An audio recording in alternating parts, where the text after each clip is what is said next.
सभी का मेरे चैनल पर बहुत बहुत स्वागत है। आज मैं आपको जो कहानी सुना रही हूँ वह है हमारी कहानी मूमल महेंद्रा का भाग 3।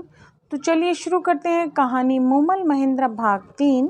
कहानी शुरू करने से पहले हमेशा की तरह मेरी आपसे रिक्वेस्ट है, प्लीज़ मेरी कहानी को लाइक शेयर एंड सब्सक्राइब करें। तो चलिए सुनते हैं कहानी आज की मूमल महेंद्रा। सुबह आँख खुलते ही मूमल की नज़र जैसे ही महेंद्रा के हाथ से छूटे चाबुक पर पड़ी, वह समझ गई कि महेंद्रा आया था पर शायद किसी बात से नाराज़ होकर चला गया। उसके दिमाग में कई कल्पनाएं आती रहीं। कई दिनों तक मूमल महेंद्रा का इंतज़ार करती रही कि वो आएगा और जब आएगा तो सारी गलतफहमी दूर हो जाएगी, पर महेंद्रा नहीं आया। मूमल उसके वियोग में फीकी पड़ गई। उसने श्रृंगार करना छोड़ दिया, खाना पीना भी छोड़ दिया।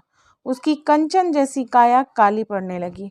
उसने महेंद्रा को कई चिट्ठियां लिखीं, पर महेंद्रा की पत्नियों ने वह चिट्ठियां महेंद्रा तक पहुंचने ही नहीं दी। आखिर मूमल ने एक ढोली को बुलाया, महेंद्रा के पास भेजा, पर उसे भी महेंद्रा से नहीं मिलने दिया गया। पर वह किसी तरह महेंद्रा के महल के पास पहुंचने में कामयाब हो गया और रात पड़ते ही वह ढोली ने माड़ राग में गाना शुरू किया। तुम्हारे बिन सोना रात ये धरती धुंधली, तेरी मूमल रानी है उदास। ढोली के द्वारा गाई गई माड़ सुनकर भी महेंद्रा का दिल नहीं पसीजा और उसने ढोली को कहला भेजा कि मूमल से कह देना, ना तो मैं रूप का लोभी हूँ और ना ही वासना का कीड़ा। मैंने अपनी आँखों से उस रात उसका चरित्र देख लिया। जिसके साथ उसकी घनिष्ठता है उसी के साथ रहे। मेरा अब उससे कोई संबंध नहीं।